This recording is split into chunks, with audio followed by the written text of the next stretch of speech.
Howdy, y'all. I'm Professor Parks, PhD, and I make content on astronomy, science, skepticism, and mental health. And I have decided to go live randomly because that's kind of one of my things that I do, but primarily because I haven't seen y'all, and yeah, just kind of wanted to hang out live rather than just do a recording. And I really just want to get away from work for a bit. I'm Because of work, I'm probably not going to ramble on. Hi, Roshin. I'm probably not going to ramble on too much because I got to get back to work, and I also have to take a sun observation while it's still reasonably high up in the sky, and all that kind of good stuff. So let's, I guess, speaking of mental health, let's just start off with that to, tell you guys where I am, where I'm at. Not great, not great, but I suppose hanging in. Um, just demon, howdy, Bellywood. Um, you know, demons associated with loneliness and how I've been living my life have really been playing or having a tea party. So that's been fun to deal with. Also, as someone who has grown up with emotional and some physical abuse, I've developed a, shall we sense, a hypersense of how people are acting around me, which can be a good thing, but it also can make me fucking neurotic, which it's doing now. And so I'm dealing with that as well. It's a pretty good defense mechanism because I could tell whether or not my um, father was about to become a rage monster shortly before he became a rage monster, so that I could get the fuck out of his field of view. But anyway, I might make a solo video on that so people can watch or not. Anyway, so what I want to talk about today. So, well, first off, let's talk about current events. That being um, the tangerine terrorist, as a friend of mine likes to call him, uh, Mr. Trump. Now, typically, I don't go on political rants or talk about political things. Uh, I do talk about gender identity and things of that nature because I think that is a very important topic. But yeah, Trump has decided to, on Monday, he decided to put out an executive order freezing all federal funding. Even though he said it would not affect Medicaid, it did affect Medicaid. It was very quickly challenged by, I think, 5 or 6 states. And today, I just heard about an hour ago that he actually has rescinded that order. So, yay. I was surprised. I thought it was going to actually go up to the Supreme Court, and the Supreme Court would actually allow the president to circumvent Congress in terms of how federal budget could be spent. Now, the reason why he decided to do this was apparently he didn't want to. He doesn't want the federal government to be funding anything he disagrees, any policies that he disagrees with, such as DEI, climate change, I don't know, transgender things dealing with transgender, because he's already taken cracks at that. He has, as far as I know, he has put out an executive order denying trans folks in the military. I don't know if that means that the trans folks that are already in the military are going to get booted. He has also put a ban on gender affirming care for minors, which is yay. So that's fun. But the reason why I bring this up is because if you are a channel member, you know this. I've been putting out updates about my involvement in, or rather the observatory's involvement in the Landalt mission, which is NASA funded, meaning that it's federally funded. And so the last video I spoke about what that what we currently knew as to how that funding freeze was going to affect us.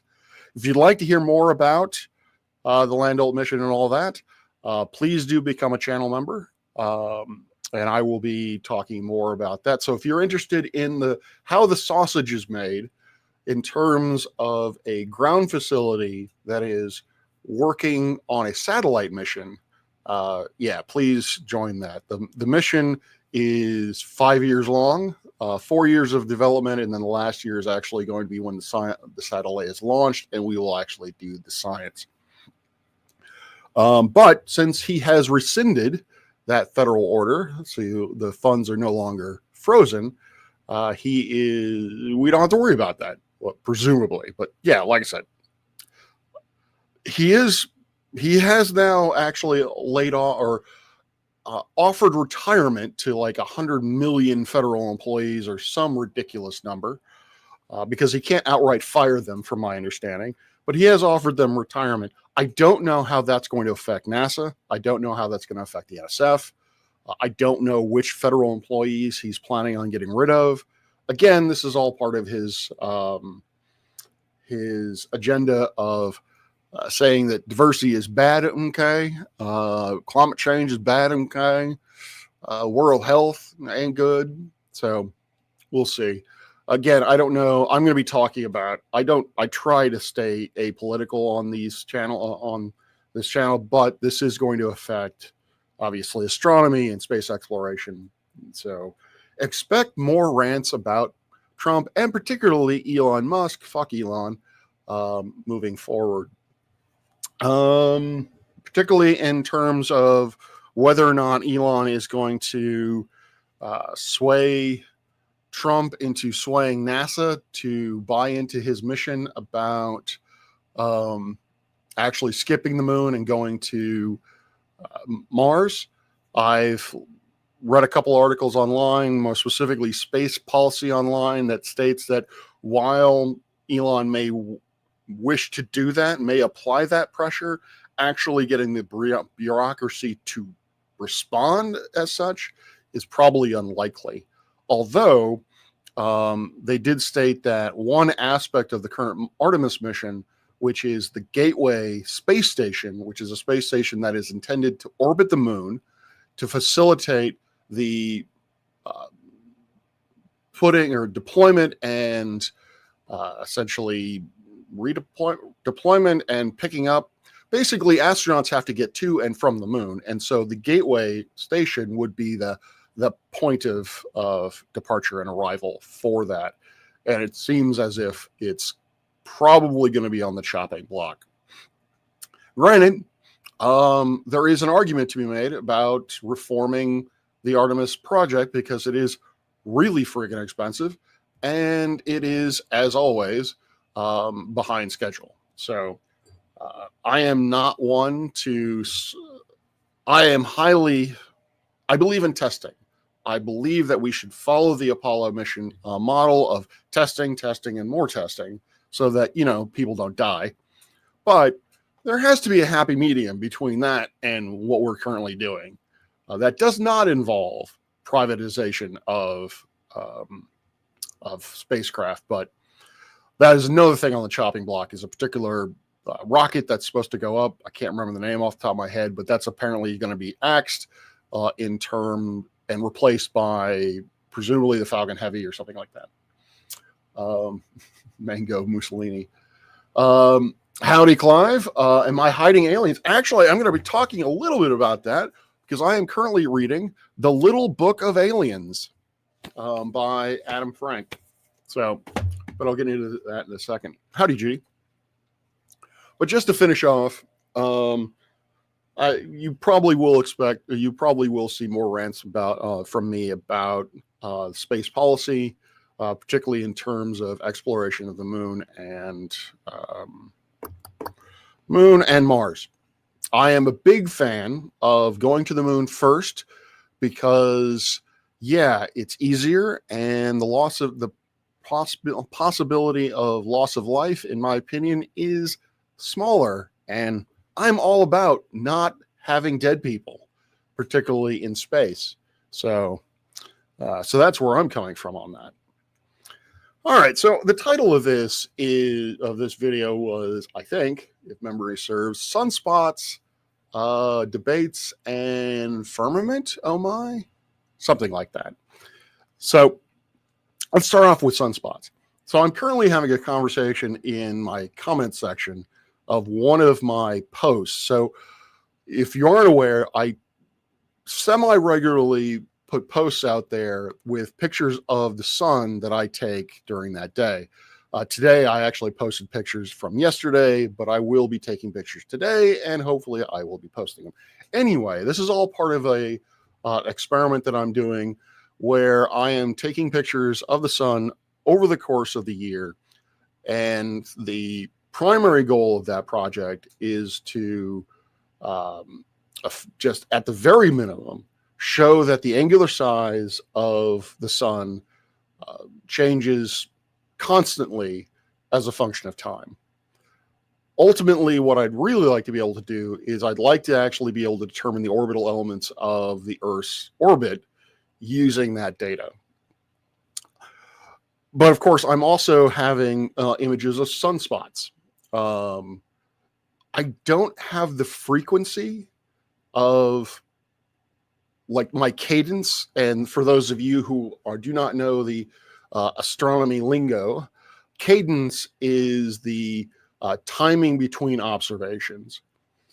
My cadence isn't great. One, it's not regular. So it's not a, once a day, once a week, or whatever. It's whenever I can find the time and whenever the weather cooperates. So it's kind of all over the place. But it really, but the most I've put together in terms of days, I think I have 4 days that are consecutive. What the problem is that the rotation period of the sun is roughly a month, 27 days, if you want to use the Carrington rotation rate. And so it moves fairly slowly from day to day. So the movement of sunspots from over 4 days isn't a lot.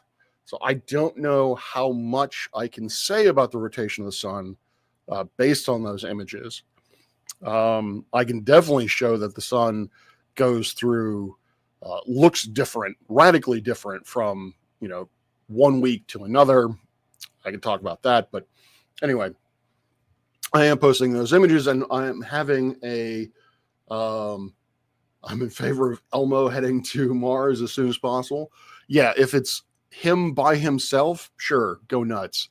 I have no problem with that whatsoever. But anyway, I'm having a conversation with a flat earther in my comment section, which I generally don't like to do. I'd like to have conversations where audio is involved. But he seems, but apparently there is a dude by the name of Man of Stone who has put out a video using McKeegan's sunspot videos or sunspot images to refute that the sun is rotating or something of that nature.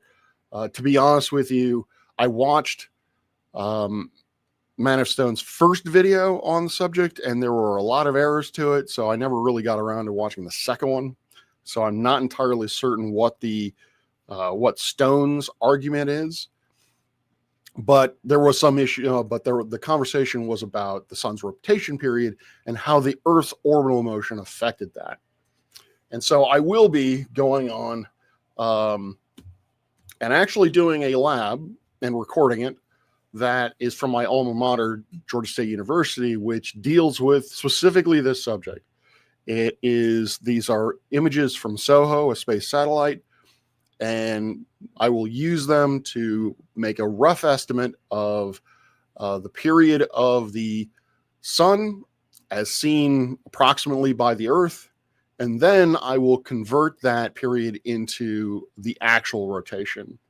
What this all has to do is with a topic that I will be doing a video on Friday or Saturday, probably Saturday actually, for my 124 class, and that is timing conventions. More specifically, the difference between sidereal periods and synodic periods. In short, a sidereal period is considered the true true rotation rate of an object. It is in reference to a fixed background set of stars. Now, again, the stars are moving. They are not, strictly speaking, fixed, but to first order, you can treat them as such. And so effectively, the sidereal rate of the Earth is when, say, the star Vega is on the meridian. You wait until it goes around and then comes back onto the meridian. That is the sidereal rate of the Earth's rotation, which is 23 hours, 56 minutes.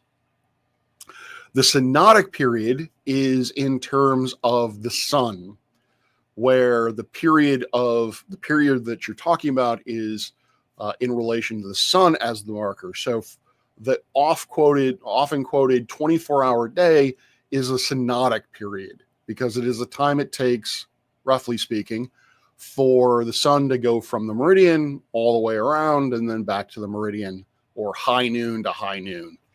That is 24 hours. In actuality, that really isn't the case either, which I will also be getting into something known as the equation of time, which talks about the fact that high noon to high noon is not actually 24 hours. It varies, but regardless. So if you really like time, look forward to my video on the 21 on Sunday for lecture 2 on ASTR 124, which is time. Howdy, Zep and Meraki. How are you all doing? So effectively, if the person who's commenting on my post is watching this at some point, yes, I will be addressing that, and I will be looking at the rotation rate. Now, to clear up what we're talking about, because with the final experiment, there's this. They've been talking about sunspots, and they've been talking about how sunspots are a piece of evidence for the globe, which it is.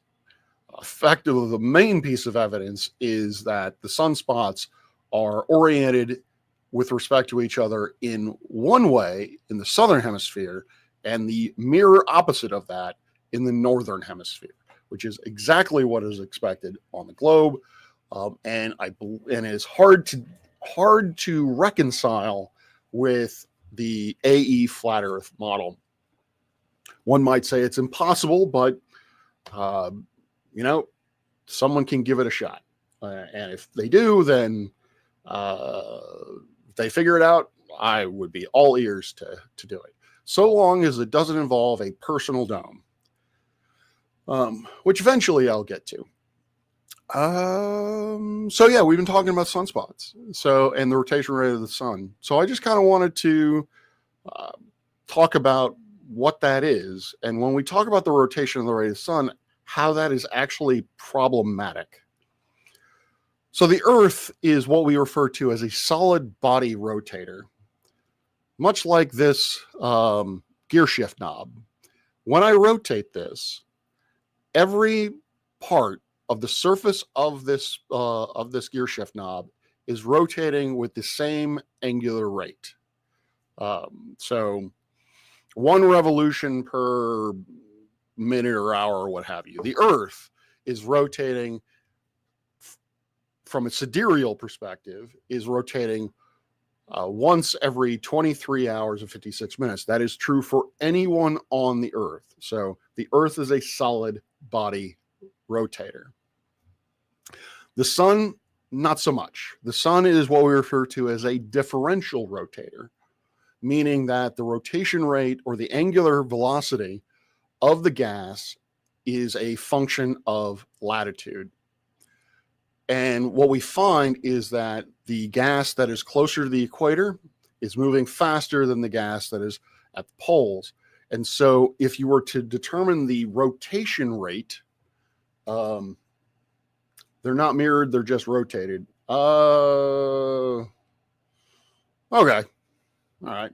Well, and yes, that is a common tactic, is basically just say they're all fake, which, if they want to make the claim that my images are fake, I will take video of me taking the images if they would do that. Although honestly, given what Jaren's going through, I doubt that would even be sufficient.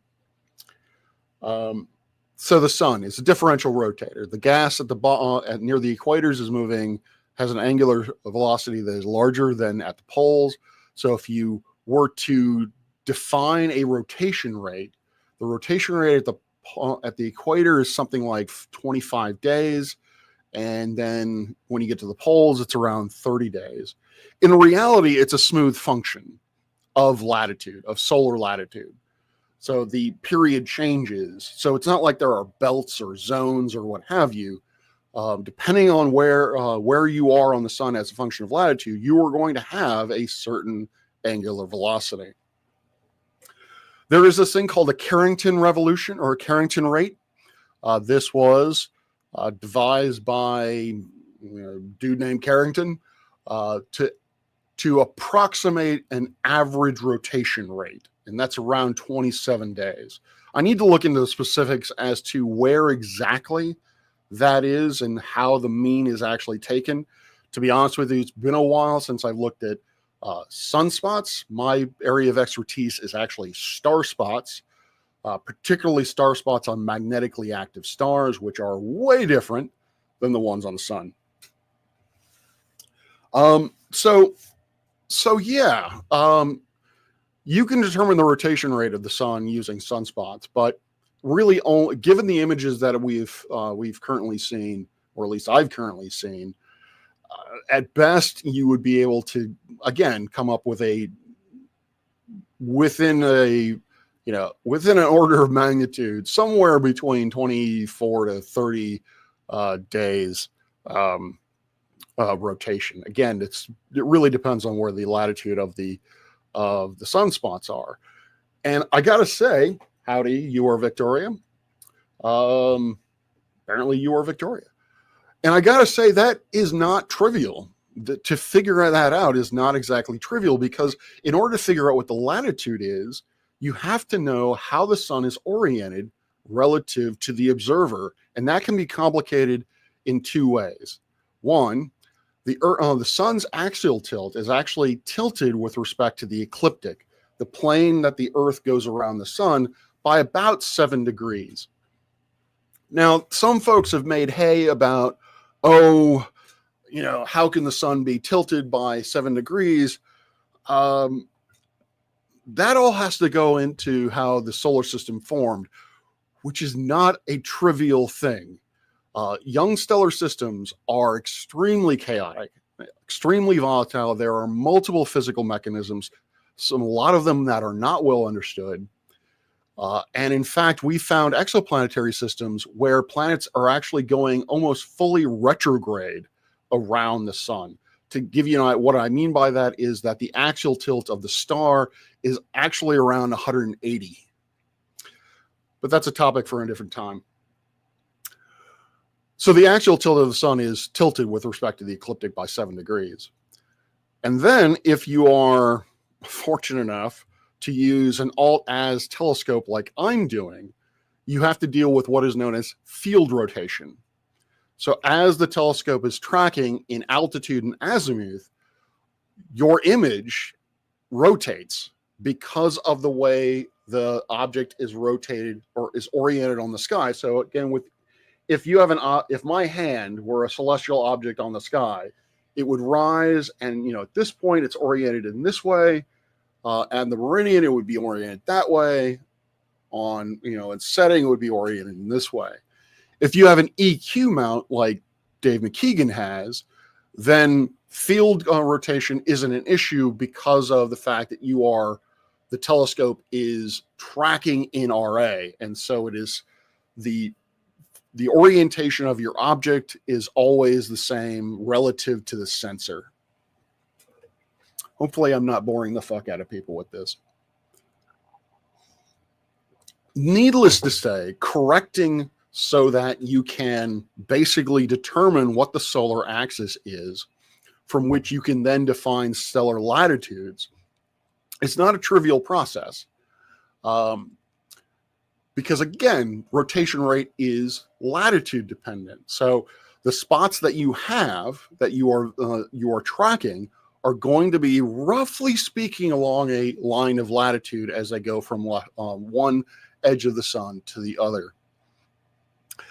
There is some variation. Sunspots do migrate in terms of latitude, not a whole lot, a few degrees at most, but they do migrate a little bit. Excuse me. They will even migrate a little bit in longitude, meaning back and forth, but again, only a few degrees.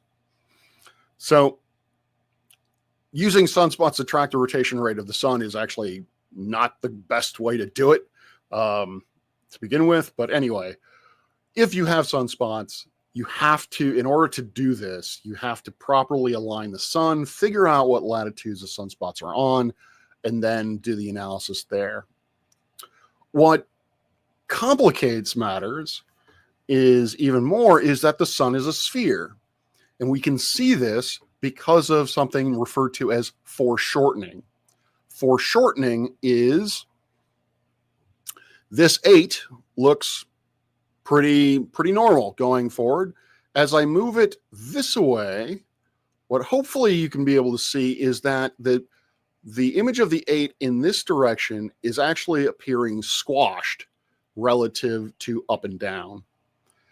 And so basically it is a projection effect when you look at something on a sphere as it's rotating. The position of it is going to change, or at least the width of it is going to change as a function of how far away from the edge it is. Oh, a little bit of terminology. We refer to the edge of the sun as the limb, not the edge. So you have the solar limb. The other way that we can tell that the sun is a sphere is because of something known as limb darkening. Limb darkening is an effect where the apparent brightness of the sun is brightest at the center of the sun and then drops as a function of distance away from that center. And this is symmetric. So unlike with foreshortening, where it's mainly a this way kind of left-right sort of effect, limb darkening is seen all over the place. Limb darkening is, if you want to actually see what the limb darkening actually is, that takes a little bit of working out, because you can also exaggerate the effect based on your gain and the exposure time of your image, but it's there. So you can see it in these images. Now, how pronounced it is not, it may not be as pronounced as the image makes it out to be, but it's certainly there. That brightness gradient is there. That is an excellent question, Clive. I will get to you in a second. The reason why you have limb darkening is because of something called opacity.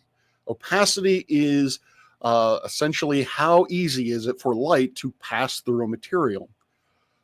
Window behind me is pretty transparent, meaning that has a pretty low opacity because I can see through it. The wall in front of me, really opaque in terms of visible light because, well, I can't see through it. For the sun, if you're looking dead on, then you are looking through a fairly small amount of the atmosphere before it becomes opaque to visible light. And so you're looking through a short amount of atmosphere, and so therefore the temperature of the sun is a direct function of distance to the center. So the deeper you go into the sun, the hotter it gets. So if you're only looking through a small portion of the sun or a small portion of the solar atmosphere, then it's going to be of a certain brightness. Strictly speaking, it's going to be the brightness of an object, of a black body that has a temperature of 5,880 Kelvin. As you move away from the center, you're looking through more of the atmosphere. You're actually looking deeper into the sun, as it were. But sort of along the side, you're not actually looking at the photosphere, or at least not directly on it. You're looking away from it. And so you're looking at gas that's a little bit above the photosphere before it becomes opaque. The temperature is going to be lower, so therefore the amount of brightness that you're going to see at that point is lower. That is for sure, or that is limb darkening. That is yet another piece of evidence that tells us that the sun is actually a sphere. Now, Clive mentions, how spherical is the sun? Does rotation cause it to be an oblate spheroid? It doesn't, not really. There is a small amount of obliquity, and what I mean by small is we're talking less than an arc second in difference between the angular size of the pole as opposed to the angular size of the equator. There are stars that rotate exceedingly rapidly. We're talking about stars that rotate on the time scale of a few days. And so those can look very oblate. Altair, for example, basically looks like a rugby ball in profile. And rugby is far superior to American football. I will die on that hill. And I'm an American saying that. So go rugby. Why Americans don't get into rugby, I have no fucking idea. What is it, our obsession with dudes with wearing pads? Yeah, sucks. And it's way better than European football or, soccer. Soccer is so fucking boring. Anyway, I'm getting all ahead of myself or away from the topic. So that's sunspots. And so if you were to calculate what the rotation rate of the sun was based on the pictures that McKeegan has put forward, that you might get from Soho, that I put out, if you were going to do that, what you're determining is the synodic period of the sun, how fast the sun rotates with respect to us. That is not the true rotation period of the sun. The true rotation period is the sidereal rate. But thankfully, there is a very easy conversion that you can do. If you know the rate of, if you know the synodic rate and you know the orbital period of the Earth, you can calculate what the sidereal rate is. And I will be doing a lab to demonstrate that sort of thing. Six Nations starts tomorrow or Friday. Fuck yes. Egg salad.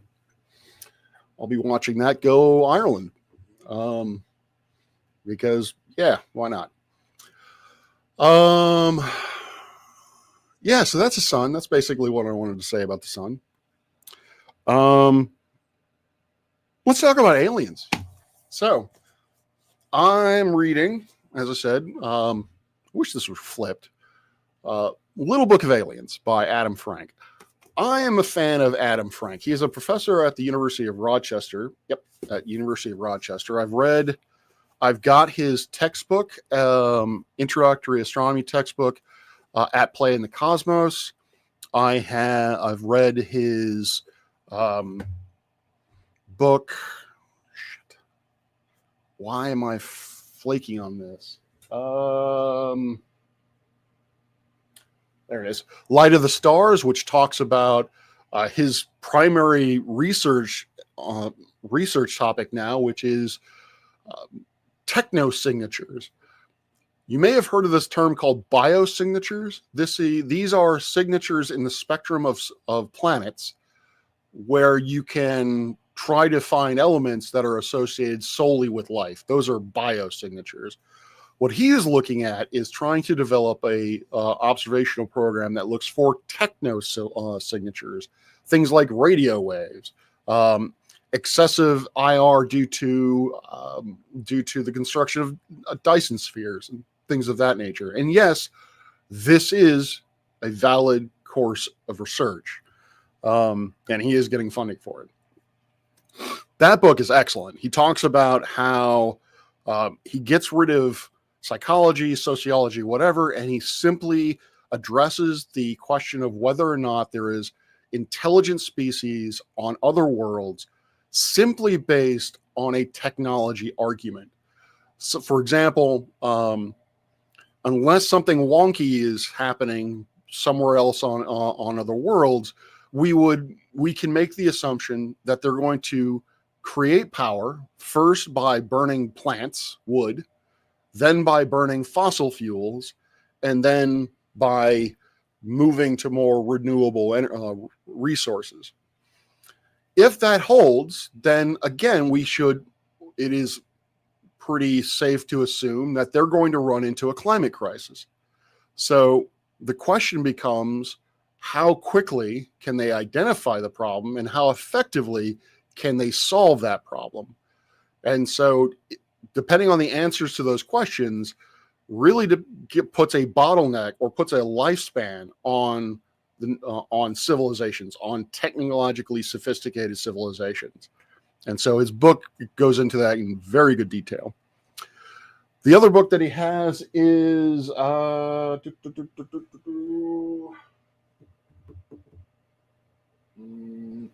Constant Fire, which is talking about the essentially the interplay between religion and science. I have some issues with how he presents that, but it's still a good book and well worth reading. This one is just a fun book about his talking. So far, I'm about a third of the way through it. I love his writing style. It's very casual, very understandable to the layperson.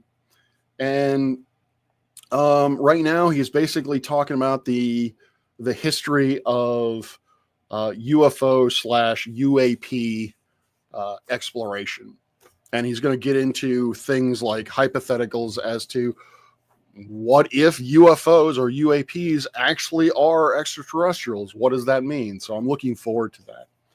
But the thing that I wanted to read you some excerpts for, so please bear with me, is that I have beaten the drum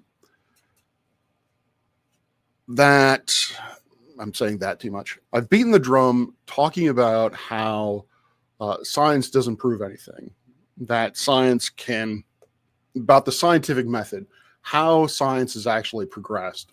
And so, and the idea of worldviews, that one should not bring one's personal one must not bring one's personal worldviews into a scientific question. So, I'll start off with saying so he's talking about the title of this section is How to Get Real About UFOs, What a True Scientific Study Would Look Like. Again, I'm not going to read the whole thing, just a few excerpts. The first and foremost thing you must know, however, is what this kind of research won't be doing. It won't be trying to prove that UFOs are driven by aliens. Finding that UFOs are alien SUVs would be just one possible endpoint of a project that starts off agnostic about this subject. Good science begins without preconceptions. You have to start a project like this knowing exactly what the mission is. Proving your favorite hypotheses is not the mission. Going wherever the data leads, that's the mission. So fine, we have these UAPs that keep zipping around our aircraft. How do we figure out what they may be? Ironically, what's needed in a scientific search concerning UAPs is not so different from what's required of my colleagues and me in our scientific search for biosignatures and technosignatures as we look for life on distant worlds. What's needed is hard data from verified instruments collected via a rational search strategy. Let's start in the middle of that sentence and focus on the idea of verified instruments. If and when my colleagues report the detection of, say, a biosignature on an alien world, we'll do that so using a light detector hung on a telescope. That entire apparatus constitutes a scientific instrument. That instrument will have had every aspect of its behavior explicitly and exactly characterized. Astronomers will know how well it responds to long wavelength infrared light and how well it responds to shorter wavelength visible light. It will know how the instrument behaves at 40 degrees Fahrenheit and how the behavior changes at 60 degrees. The list of these characterizations for the instrument will be exhaustively long and very boring. I can attest to that. But if you're going to claim that your instrument saw something amazing, you better know everything about that software 6 ways to Sunday. And then he goes on and further details how he would go about actually doing a scientific research or scientific project on this based on methodology. Would he do a constant survey and just look for anomalies and then send out an alert to other observers for them to slew their telescopes over and look at it, such as we do with meteorites and also supernovae? So yeah, like I said, it's a good book. I'd highly recommend picking it up. So yeah, I just wanted to say this because, these opinions that I have about how science is done, worldviews and such, that isn't a me thing. You can pick up pretty much any text written by a scientist and you will encounter the same things that I've been saying over and over and over again. All right, Flourish Science Books, a title page and nothing else. Actually, here you go. A flat earth science textbook, as it were. It's collected by Dr. Stephen Alonso. It is, I've been meaning to do a review on this as well. I can't even have the time to actually work on my sun angular size project. So yeah, this is way lower on the priority list. I will say the formatting kind of sucks. The information is incomplete, and it's basically just a hodgepodge of, in some cases, memes. But yeah, like for example, some of his work is based on pictures of whiteboards. So yeah, there you go. Do not buy this. I think this was $50. Not worth it.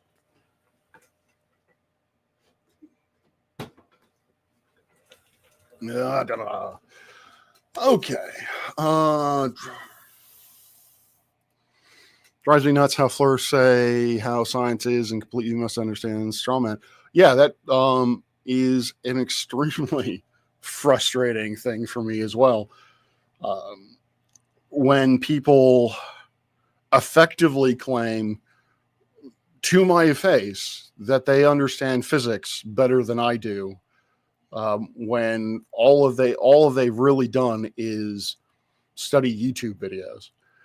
I find it frustrating because that seriously diminishes the accomplishment that I have made as studying physics and astronomy for so long, through not only through bookwork, through homeworks, that sort of thing, classes, but also through my own personal research experience. It drives me fucking nuts. There's a new element on the periodic table, Witzium, the most humble of all elements, only an atomic bro rating of 160. That's new. But next topic, this is probably can be contentious, but I am open and honest about all things. I watched part of the debate between Peter Markley, apologize if I get that wrong, Space Audits, and whoever his partner was. And I got to say, let me preface this. I was in and out. I was doing work while I was doing this, so for the most part, I was ignoring it. I was just having it on for the views, or so when I needed to take a break, I'd pay attention. But I did pay attention to Peter Markley's intro to it. And I got to say, not impressed. He's a glober, as it were, but it was just pure insults. He just was just fucking insulting people. Like, if you believe this, you're a fucking moron. Or he coined something, new term, robotomist or robothemist. I'm like, why? What is the point of this? Isn't flurf good enough? We've been using it for nearly a decade now. Why invent robothemist? Basically, when I heard that, I was like, you're new to this, aren't you? And yeah, there was nothing substantive to what he had to say. It was just purely, I won't go so far as to say slander, but it was just insulting and disrespectful. I get it. These flat earth debates, particularly if you've been a part of them for a long time, like Toon has, for example, it's frustrating because you generally hear the same things. You get the same kind of denials to what you're talking about. So yes, I get there is frustration there, but that doesn't excuse just shitty behavior. You're in this debate, fucking debate. Like, my my question to him, because I think he's on Aether Cosmology, and I tagged him and asked him this question was, what was the point of that? If the point of that was to just insult them, well, they got Discord for that. And, I've heard, I think it was Kat said this recently with his debates, in a debate after his debate with King Nico. And he was talking with Dave McKeegan, and they were saying that the point of their debates is not to convince the other party, but is to present an argument that's cogent and that's cogent enough that somebody who is agnostic about this, or on the fence, will hear that argument and be basically like, oh, okay, these questions about seeing too far, these questions about not feeling motion, all that, oh, these are the rational explanations for it, and trying to sway them away from the quote-unquote flat earth rabbit hole. I have my own thoughts on that and how effective that is. Personally, I think that if someone goes into the flat earth or starts to believe the flat earth, they have an active desire to want to believe it. So I am not certain how effective that strategy is. But at least that, I think, is a laudable strategy. Simply getting on and just throwing insults without actually giving any kind of cogent argument, why? Like, is you just getting your kicks off? I mean, I don't fucking understand. Yeah, it was a dumpster fire, and that's one of the reasons why I didn't really watch it. In terms of Alan's presentation, Alan, if you're watching this, slow the fuck down. Just take a breath and slow down and present your argument. Because I don't know about anyone else, I didn't follow half of what he said because he spoke so quickly, my slow-ass brain couldn't register it. So I may go back, again, if I have the time, I may go back and extract their arguments, but I'm going to have to play them at 1/2 speed so that I can follow along. Because, yeah, the whole radio, the bomber thing, I wasn't following that for shit. I guess this is the battle of the two beams that I've heard thrown around. I don't know. I haven't looked into it because they still haven't addressed all the other pieces of evidence that we've provided for the globe, such as spherical excess, reciprocal zenith angles. I had another one. I can't remember. Ironically enough, the black swan. Why is it that in some images of the black swan, and actually in most of the images, from my understanding, the second platform is actually very much below, very much cut off by the horizon? So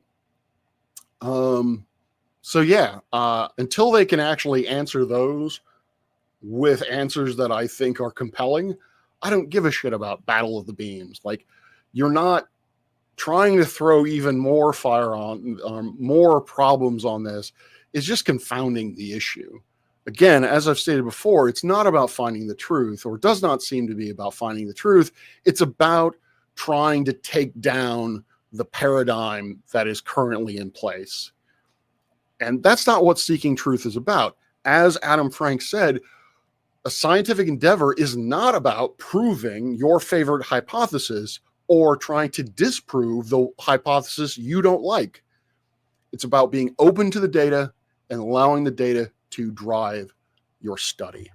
So yeah. There's an excellent book by R.V. Jones, which Alan quoted out of context. Both I and PhD Tony have copies of it.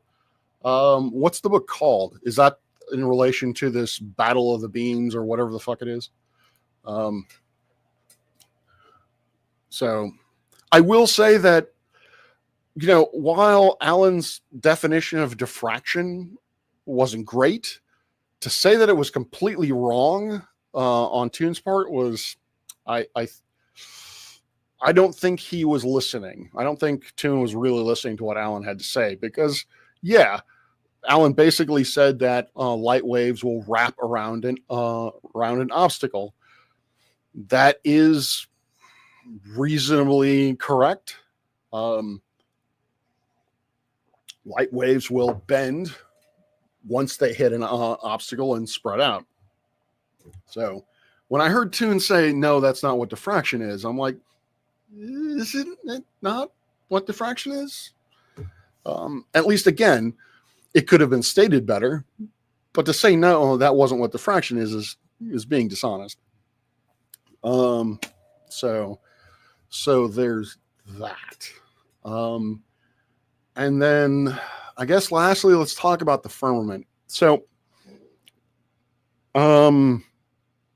I've often heard flat earthers state this, and they've been stating this for years, and now they're stating it with even more emphasis because of the final experiment. This idea that you cannot demonstrate what you're standing on by looking up.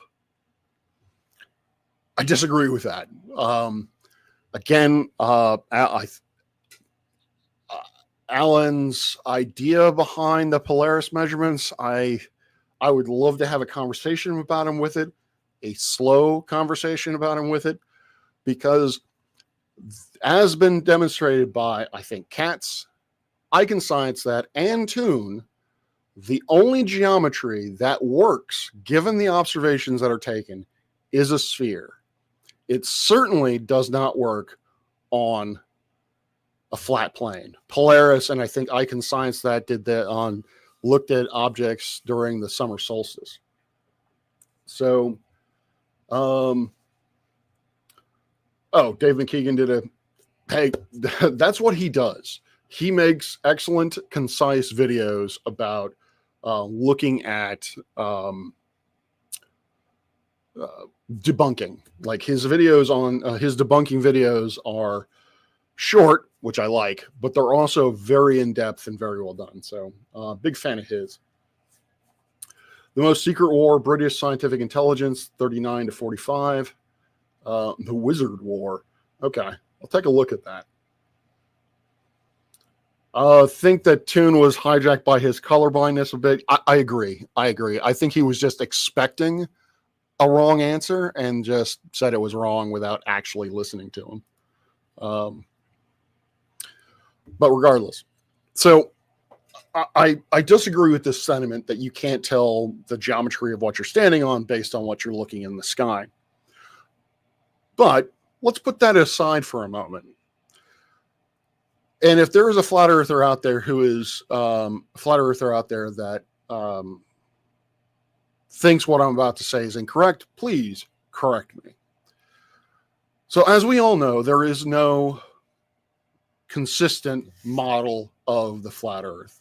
The AE map was as good as you can possibly get in terms of a model that had a physical representation that multiple flat earthers would actually agree to, that I would actually look at. there have been numerous ways that has been debunked, primarily through flight times and distance measurements and things of that nature. And then, of course, you had the final experiment. Because of the way that the model operates, you have Australia on the ring, so there is no way you can geometrically see a 24-hour sun in Antarctica without invoking a lot of weirdness, a lot of light refraction based on Walter Bislin's model. But that brings me to what my main point is that almost in every flat Earth model that I've ever heard discussed, there is another commonality: the firmament. Now, no one knows what the firmament is made of. It could be glass, it could be water ice. My favorite is blue gold. I've heard it's a plasma. I think the aether community is calling it an aether wind, but there is some sort of structure over which or under which the flat Earth resides. And then beyond it is either nothing or the waters above or heaven or what have you. But a firmament exists in one form or another. This specifically goes out to all y'all geocentrists out there, all y'all neo-Tychonics out there. How does that even work on a firmament? Because are you saying that the firmament is really, really thick? Because if you look at something like the recent occultation of Mercury by the moon, which sadly I missed because I didn't hear about it until the day after. To let you know, an occultation is when an object goes behind the moon. It's one of the first ways that we were able to determine the radius of, the orbital velocity of things. And so the moon or Mars just recently did it. So how do you explain Mars moving behind the moon, excuse me, on a firmament? I mean, this is the question that has already been asked is, how do you explain eclipses on the moon or on a firmament?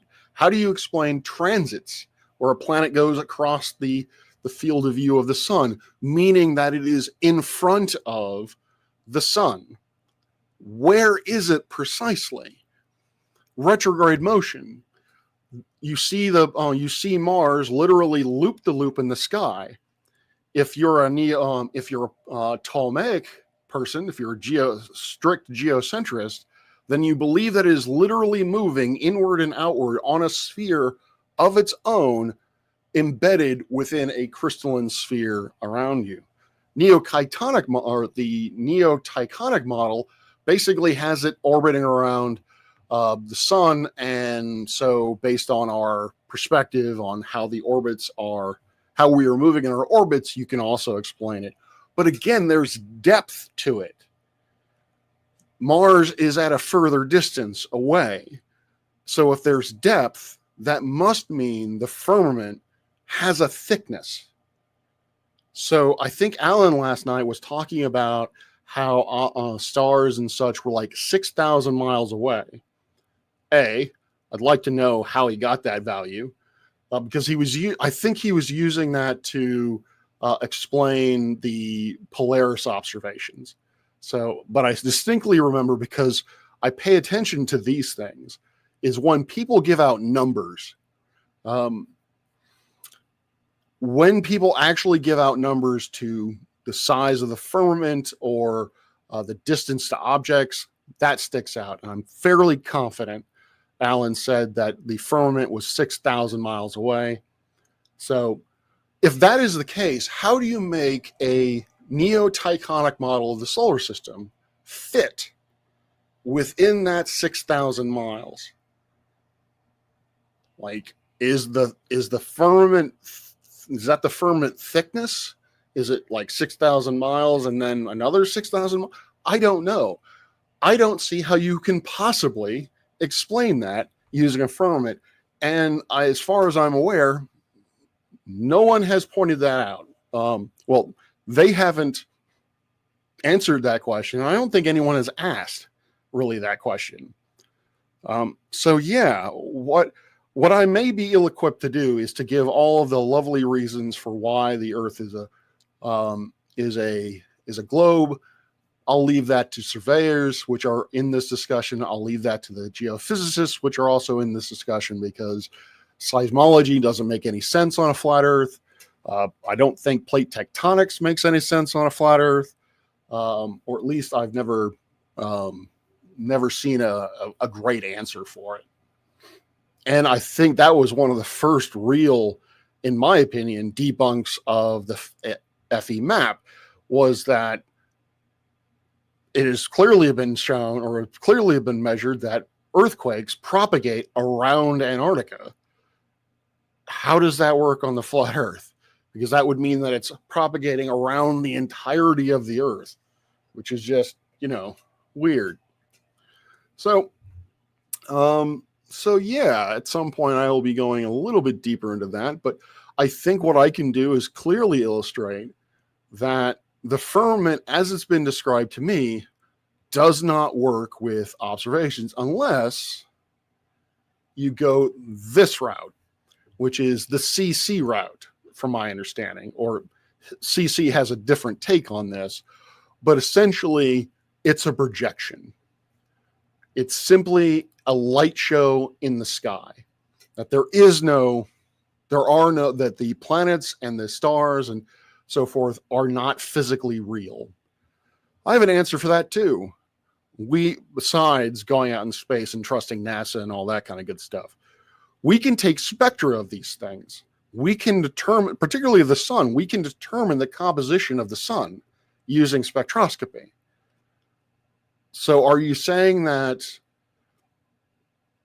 the firmament has been designed so that the sun is a point of light on the firmament, and has been for thousands of years, but it's only been within the last 100 that when we look at it, we can see these spectral features? So they had the spectral features for thousands of years for reasons, or did they just add the spectral features to the sun now?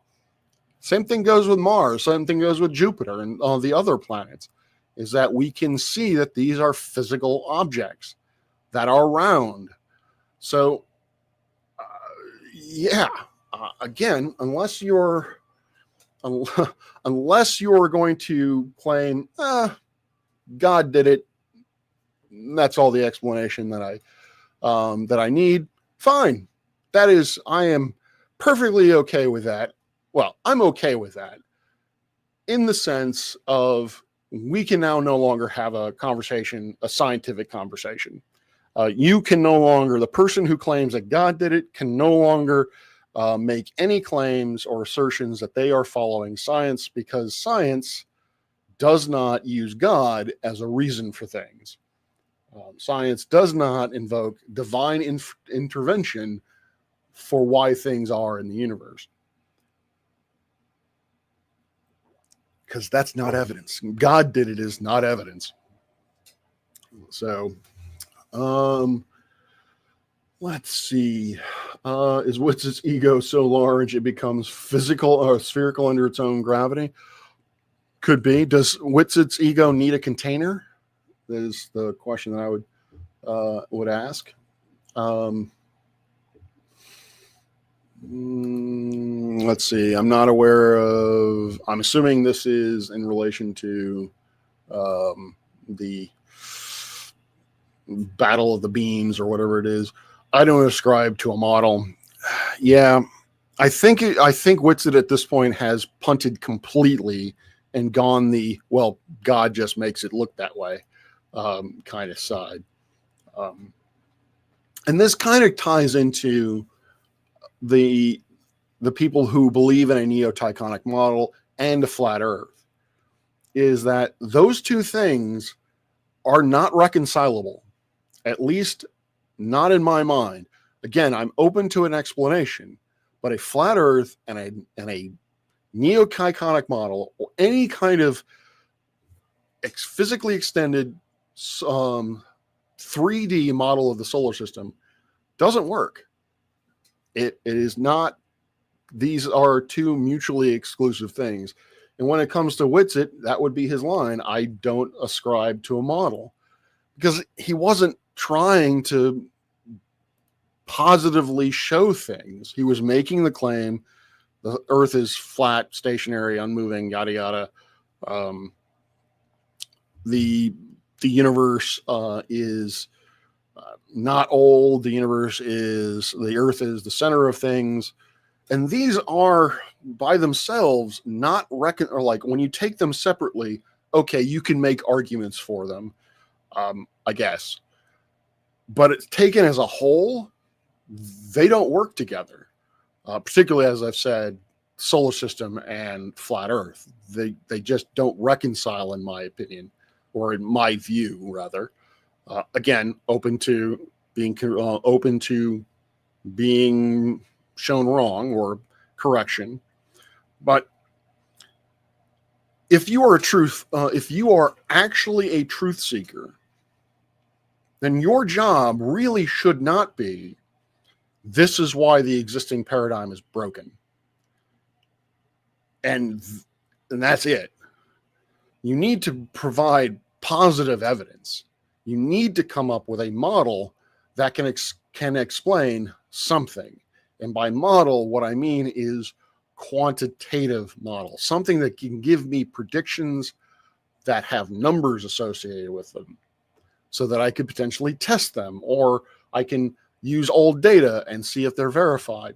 The only one of these I have ever seen that was actually created by a flat earther was Tychosium, made by Simon Shack. And Simon Shack does not believe the Earth is flat.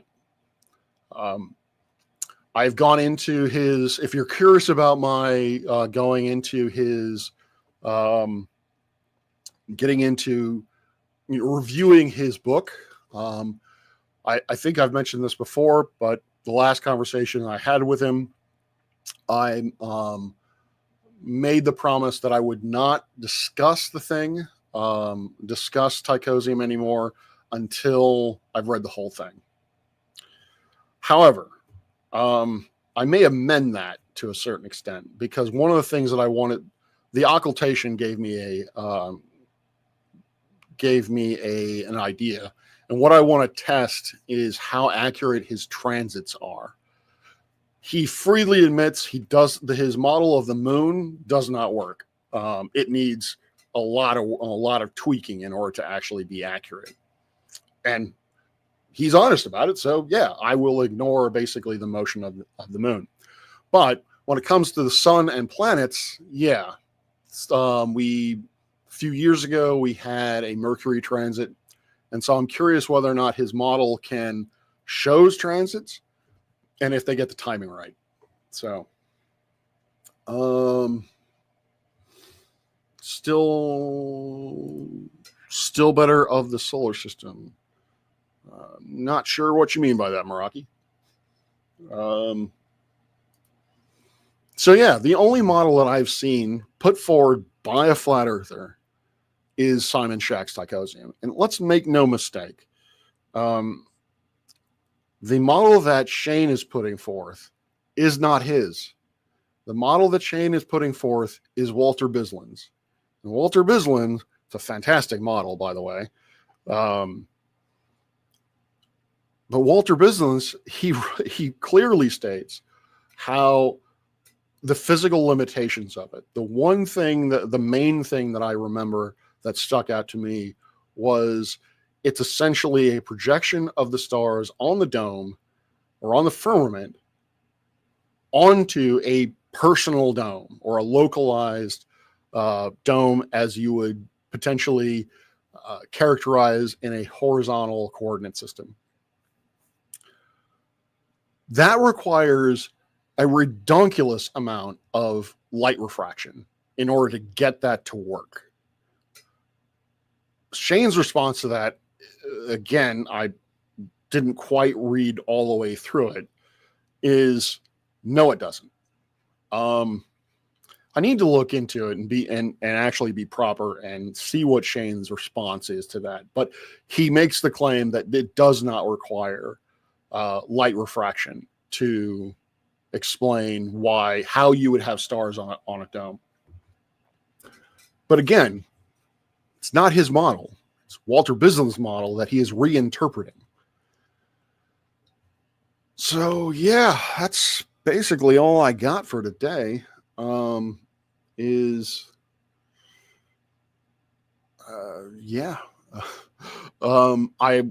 think what I'm gonna, if in terms of flat Earth content, the thing that I'm going to be concentrating more on is the firmament. Really, that was the kind of the motivation behind my solar observations. Is that, again, I've been perfectly honest about this. My observations will not say that the sun is 93 or 149 million kilometers away. It will simply put a constraint on the ratio between the sun's linear diameter and its linear distance. That's it. That's all it will be able to say. But I think that's very important for a truth seeker, because if you have that, as to quote Jaron, if you have that data point, then that will have to be used or acknowledged within any kind of model that you create. So what I mean by that is, if you're going to state that the sun is 6,000 miles away, you have now stated that the sun has a physical diameter of such. And from there, we can see whether or not that makes any sense to what we already know about the sun as a giant nuclear reactor. So yeah, freely admit that. So whatever flat Earth content that I do next is going to be along those routes. Is going to be along those lines.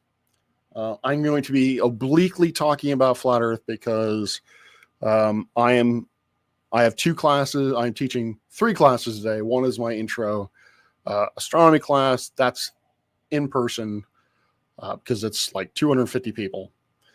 I have 124, which is the introduction to observational techniques. So I will be going over things like coordinate systems. I will be going over time conventions. I will be going over how telescopes work, at least to first order, a little bit of optics, that sort of thing. I will be addressing what the Rayleigh criterion actually is and what it actually says. And no, it is not dependent on viewing angle. The Rayleigh criterion does not change as a function of vertical height. So I'll be talking about that. And then the other class that I'm really excited about, because it's the first time that I'm teaching it, is an intro class on exoplanets. And so I will be talking about in a little bit more depth or a lot more depth than I did with my 103 class. Granted, it will still be qualitative because it is still an introductory class. I will be talking about how stellar systems form, including our own, how the sun was formed, what it formed of, why is it that our solar system looks the way it does. I'll be talking about how we find exoplanets, how we are confident that what we are seeing is in fact an object that has a planetary mass orbiting around the star.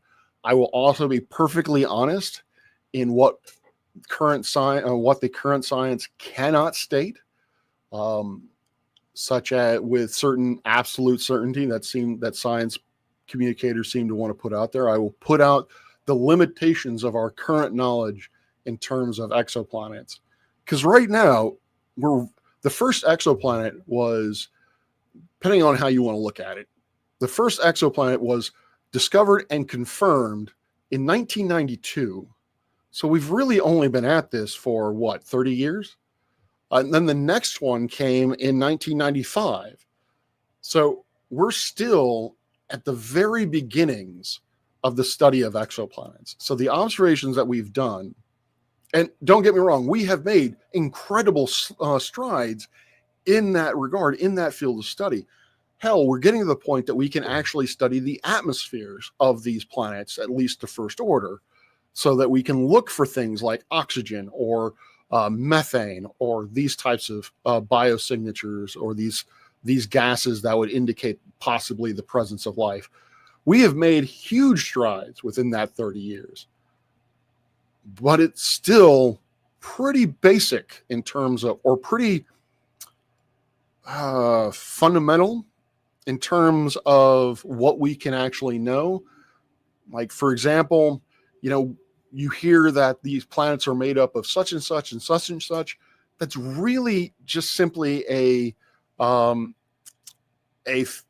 phase state argument based on the overall density of the object, which is determined by the observed mass and the observed radius, which have error bars associated with them. So my advice to anyone who's getting into the exoplanet game, you really need to take any kind of, oh, look, a diamond planet, with a grain of salt, maybe even a shaker of salt. Exoplanets are a thing, and exoplanet dynamics are a thing. We know about how, or at least where these planets are located as a function of mass.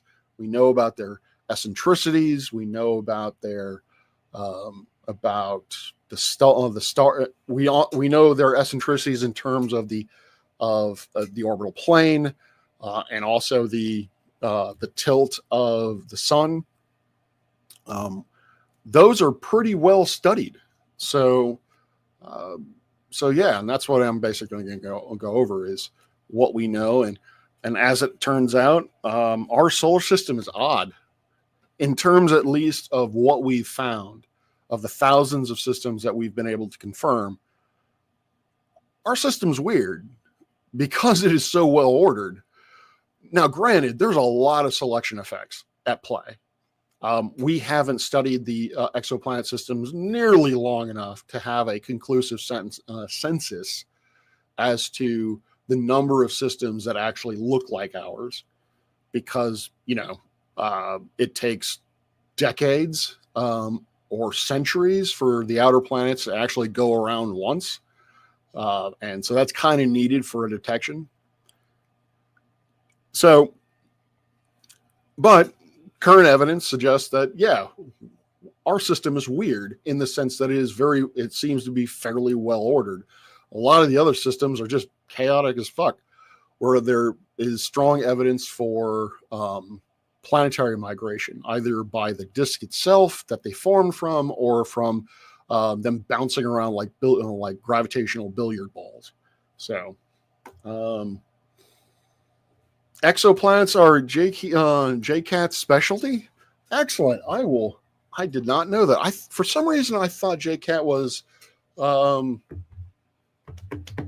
extragalactic. I'm on her server, so I might ask to see whether or not she wants to do a collab on exoplanets, like a popular live stream, not a class, obviously. Clive has a video on the derivation of Rayleigh criterion. I may crib that for my own class, for my own 124 class, if you will allow. Thought Tatooine was discovered in 1977. I've harped on this before, but I'll harp on it again because it was a friend of mine, or rather, I should say, a colleague of mine, Caspar von Braun. And yes, he is related to that von Braun. I believe he is his grandnephew. And he certainly has things to say about his about certain accusations made against Werner. But anyway, Caspar discovered 55 Cancri E. 55 Cancri, which is a star system in the constellation of Cancer, is actually a binary system. And when science communicators heard that it was a binary system, Tatooine has been found, because E is actually lying within the habitable zone of its host star, And please don't get me started on habitable zones and how friggin' stupid those are. But it's like, oh, Tatooine has been discovered. Like, no. It's a binary system, yes. So at some point you may see and you may view both stars in the night sky, but it's a wide separation binary, meaning that you're not going to see two suns that are the same angular size right next to each other, rising and setting. Now, funny enough, after Cancri 55, after 55 Cancri E's discovery, circumbinary planets have actually been discovered, meaning that you have planets that are going around a close binary system, a binary star system that is only a few stellar radii apart. And so those, in fact, would be Tatooine. But what am I using for the measurements class? Are you talking about my observational techniques class? I am using, not on my desk. I'm using Observational Techniques by Bernie, second edition. For the exoplanet class, I'm actually using Little Book of Exoplanets. Also a good book. I'm only about a third of the way through it. It's a little drier, but still a good read. Astronomy, the OpenStax Astronomy 2E, and a book written by two George Mason professors called Imagined Life, with the lovely subtitle of A Speculative Scientific Discovery among the exoplanets in search of intelligent aliens, ice creatures, and supergravity animals. They really should have, I've read all of this, by the way. They really should have emphasized speculative, because holy crow, they speculate. They speculate to the point of, in my opinion, ridiculousness. Yeah, some of the scenarios that they're talking about, yeah, sure, it's possible. But the way they talk about it as if it's probable, that's no. The derivation is very long and highly mathematical. I might take bits of it.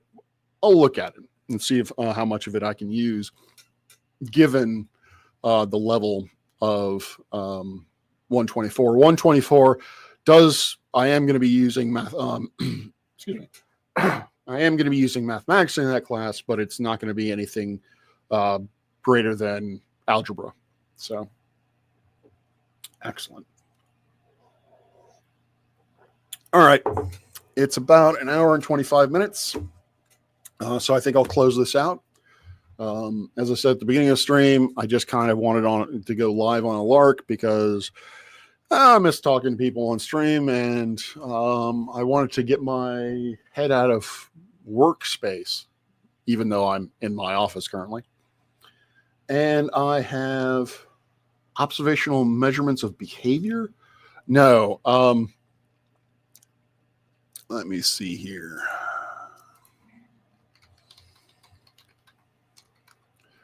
Techniques. Bernie.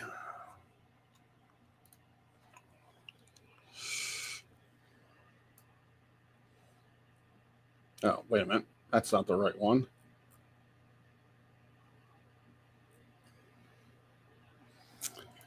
Oop. Nope, that's definitely not on video. Books. Observational techniques. Second edition. Bernie. Yeah, that one. So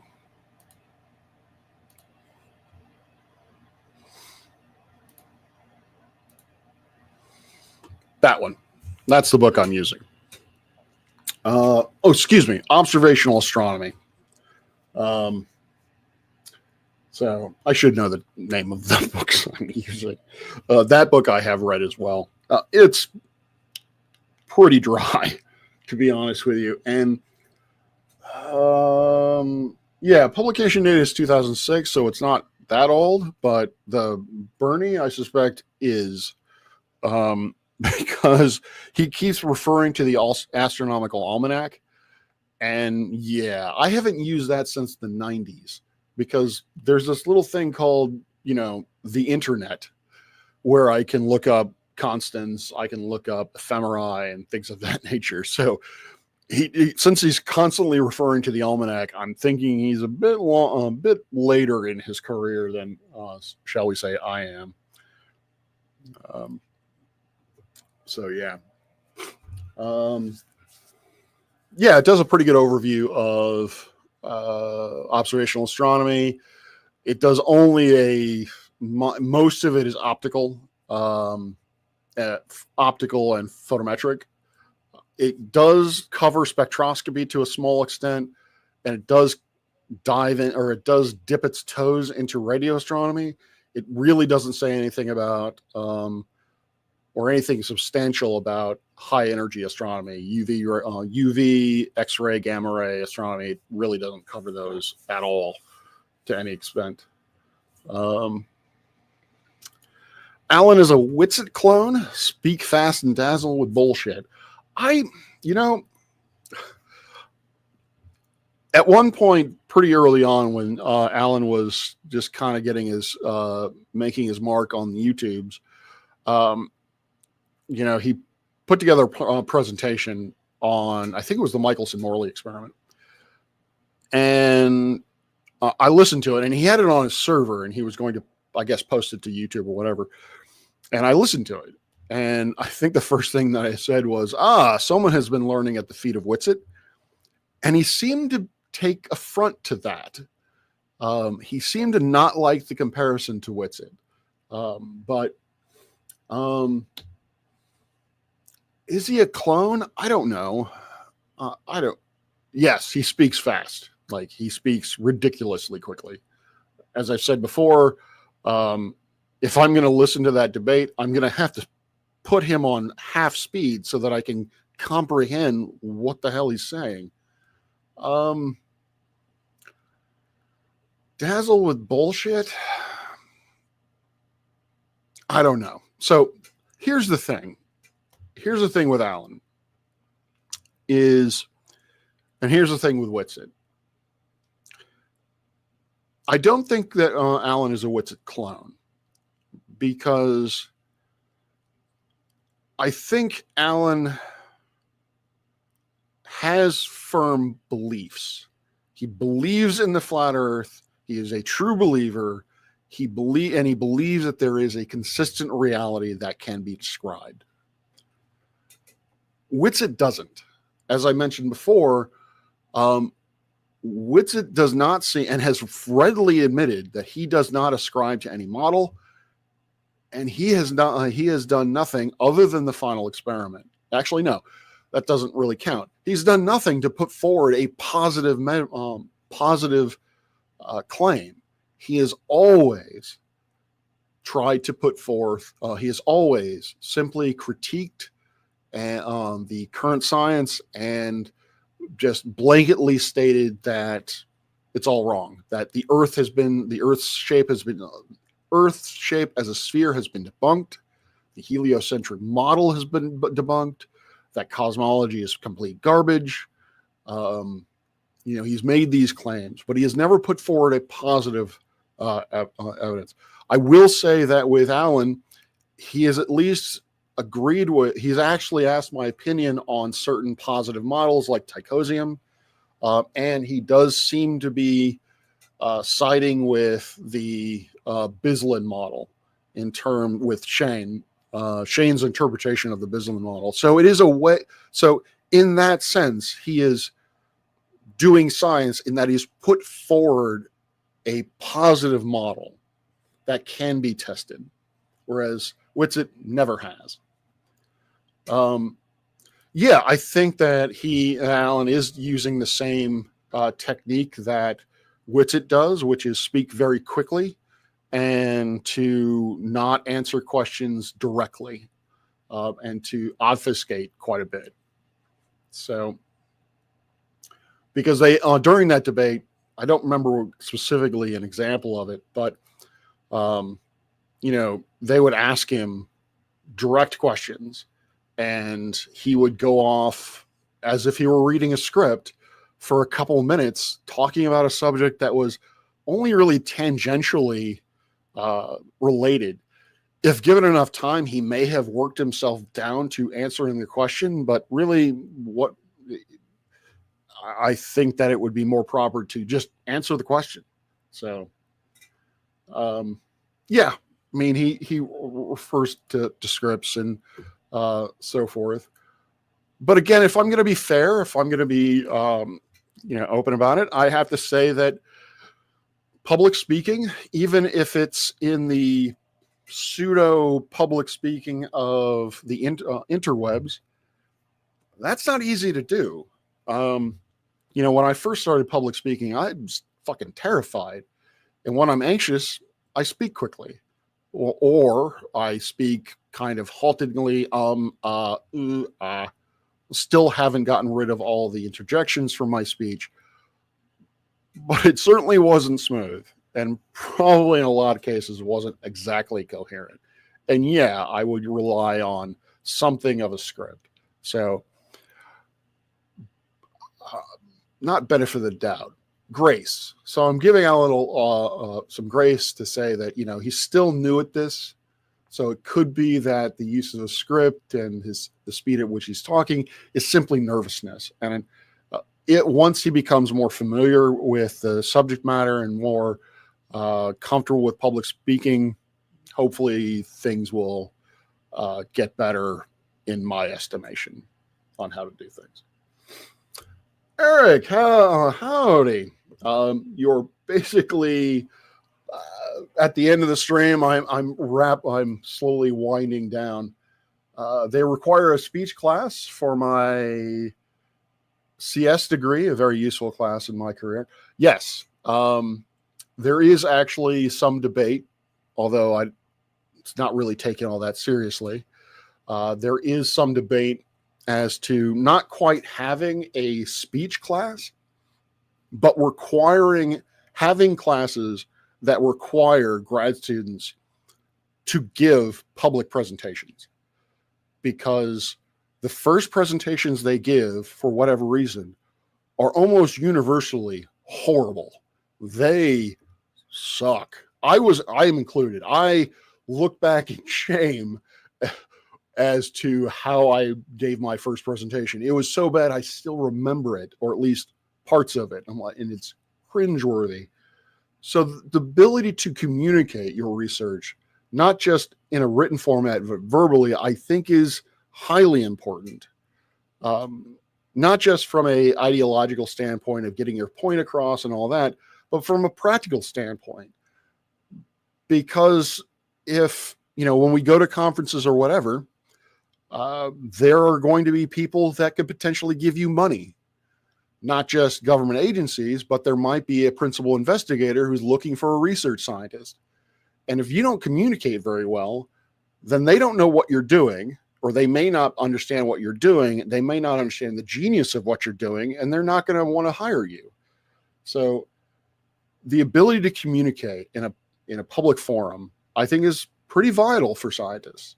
So again, there is some discussion about it, but a speech class hasn't really been explored, because hell, just getting them to consider adding a class that is simply a seminar class where the students actually give talks is like pulling teeth. Trying to change the curriculum by adding a class is far more of a bureaucratic mess than I had ever thought it was, ever considered. Yeah, if you can't communicate very effectively, it's locked away. Something I tell my more advanced students when I talk about the scientific method is that one of the most important things potentially the most important thing about the scientific method that gets almost no airtime is at the very end, you got to publish. Because if you do a thing and don't write it down, it's really the same as if you did not do that thing, at least in terms of society. Because if you don't do that thing, if you don't publish it, then the second step of researching the topic, you're not contributing to that. And so the science can't progress. So publishing is of vital importance in terms of the scientific method. And like I said, I don't think it gets a lot of airtime. I only really talk about it to my advanced students because it's more relevant to them. They are more likely to actually get into scientific research and publish. So, holy crow, Hawking was in the audience when you gave your first seminar. Yeah. Yeah. I think that I wouldn't want that. Yeah. The kind of pressure that I hope you did well. I'm sure you did do well. But the kind of pressure that would put me under would be fucking insane. No one is born knowing everything except what's it. Howdy, nerd. I'm about to sign off, actually, nerd. So, but welcome to the party. Publish on YouTube. Yeah, if he was the head of your research group, I can understand why he would be there, and I suppose depending on your relationship with him, that could alleviate some of the stress.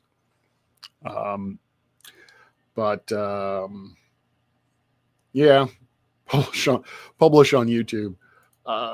Yeah, not really. Although, kind of getting into the realm of science communication, this is why I think science communication is vitally important, is in a related sort of way, is science communicators need to do their utmost to honestly report or communicate what has been published, because obviously scientific, even the best, the well-written science articles are a bit hard to digest, particularly for the general public. So the communicator has the vital role of reinterpreting that language into something that folks can understand. And obviously, as I'm doing, you can publish that on to the tubes, or you can write really speculative books on the subject. All right, guys, I'm out of here.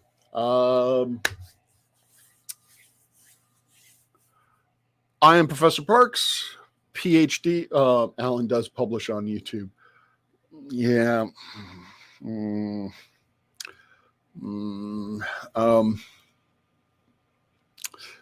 Yeah, I've heard him and Shane say that they were writing papers, or maybe it was somebody else that were writing papers.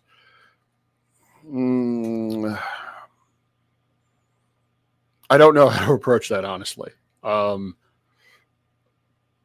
Yeah, if they are, they're not doing it very well, or at least they're not doing it very well in regards to scientific standards. So, yeah, and I think they're putting those papers onto YouTube, which, you know, sadly there are journals that they can send their articles to, and they will publish them. They tend to be, or they are not refereed and tend to be predatory. But there are journals that will pretty much take anything you send them. So, but anyway, I am Professor Parks, PhD, and I make content on astronomy, science skepticism, and mental health. If you like that sort of thing, please like, share, and subscribe.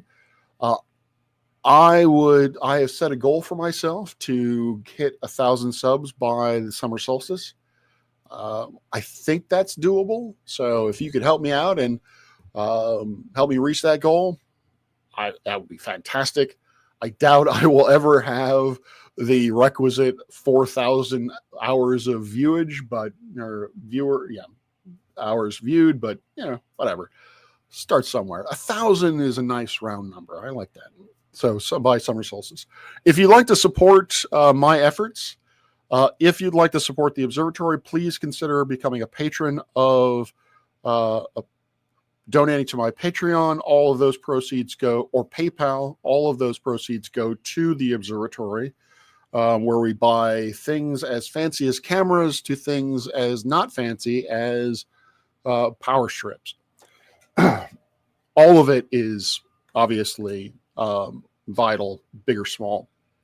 If you'd like to support me in my efforts, please consider becoming a member. All of that money goes into my grubby little hands, and so that I can have more motivation to devote time to this as a possible second career.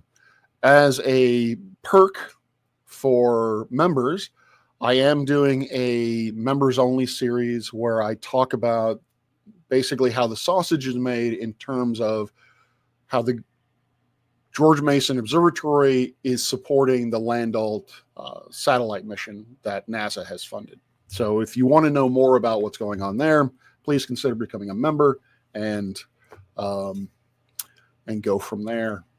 Yeah, Tune and FTFE and Max can help with that. I think I have a pretty good relationship with.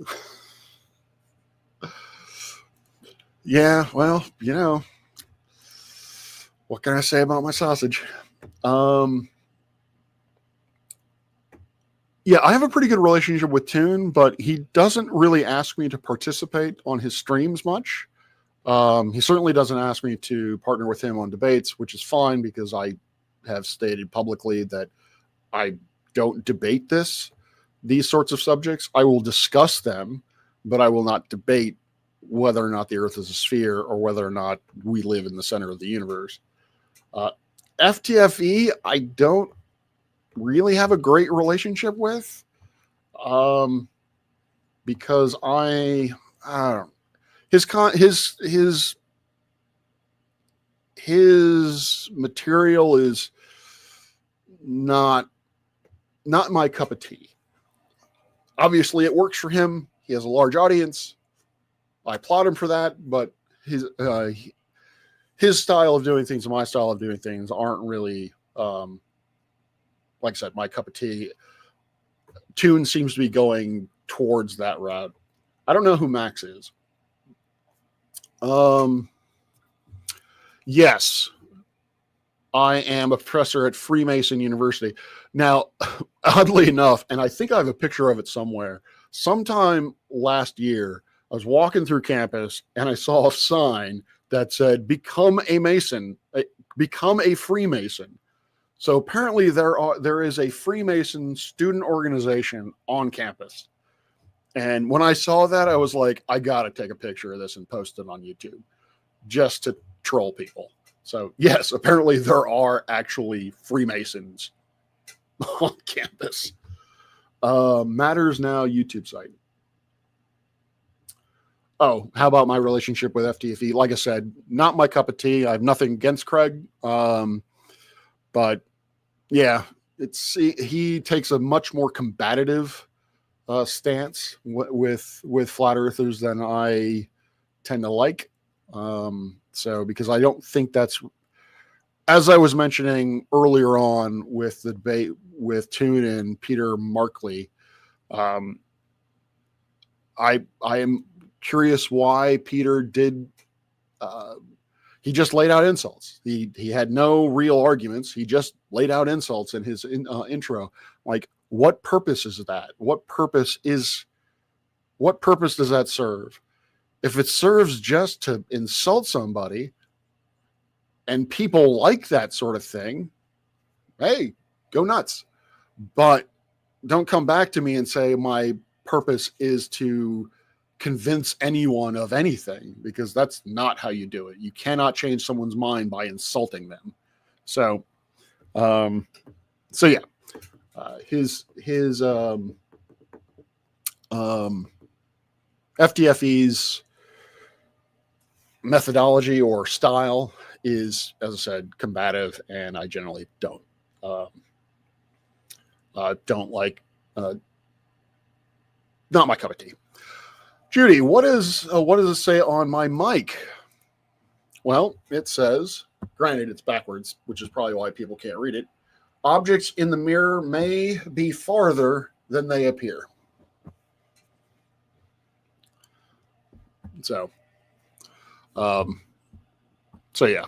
So the deputy director they gave it to me. So I was like, I gotta put it here. Particularly, I don't think Stephanie is a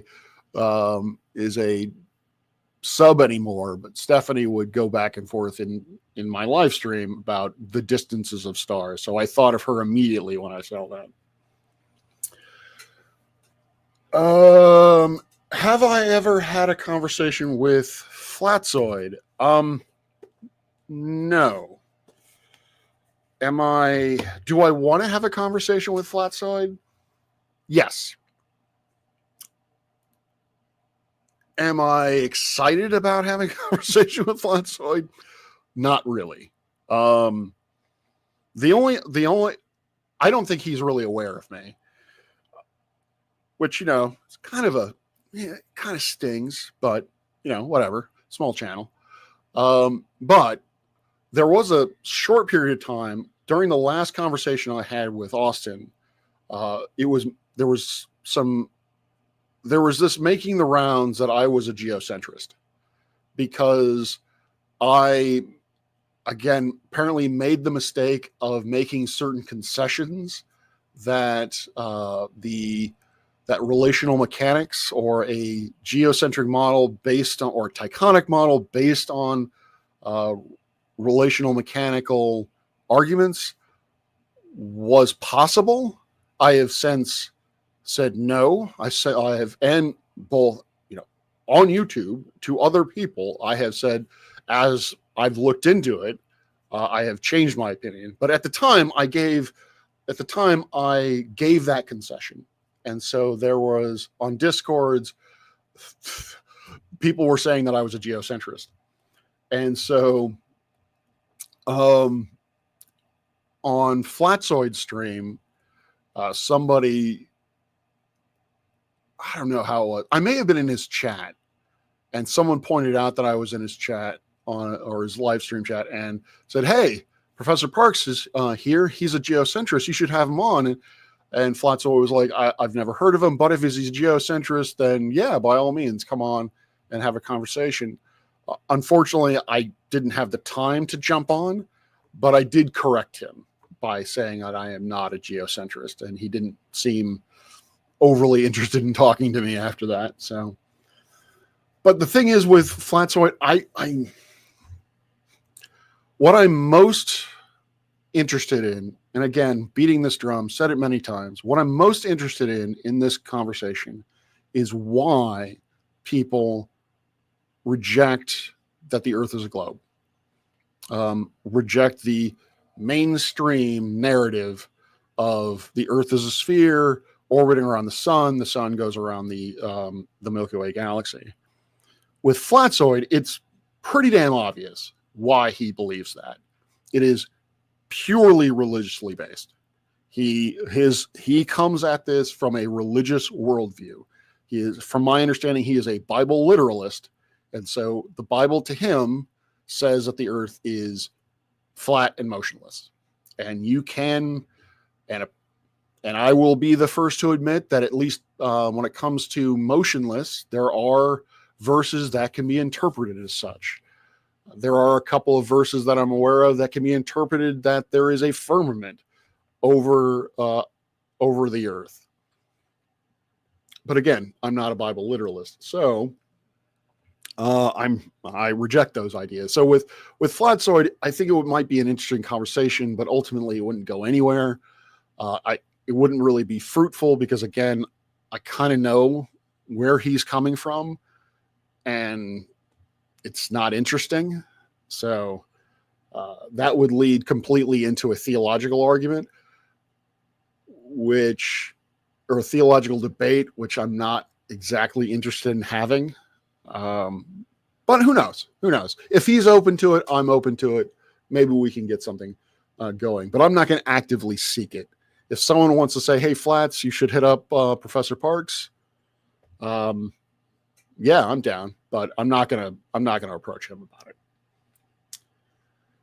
Flatsote has a great deal of paranoia. To add to that mess, he just distrusts any form of group organization or products. Yeah, I mean, that's also tied to it. I know my first live stream was with Alan, Space Audits, and I need to go back and look over it. But the one thing that I distinctly remember from that conversation is his strong distrust of anything government, anything organized. So, so yeah, pretty sure that's in there. Is being a geocentrist part of your Freemason philosophy? I can't really say. There are rules against that sort of thing. If you can show me a certain secret handshake, then maybe I can talk about that and the aliens at the lodge. I mean, there are no aliens at the lodge. We don't have windows on our buildings because we're just, we like it dark. Not because we have aliens. Definitely not because we have aliens. So yeah. All right. Yeah, I got to go take pictures of. I got to go take pictures of the sun. Thank you all for being here. Thank you all for watching. Those of you who are watching this on Memorex, also thank you. I like doing this. Love y'all. Love the support. Peace out and clear skies. Oh, I am going to be playing, Judy, I am going to be playing an outro. It's janky. It's not up to date, but it is an outro. And it does recognize some of my patrons. It doesn't recognize my channel members, but I will update it. But I do have an outro.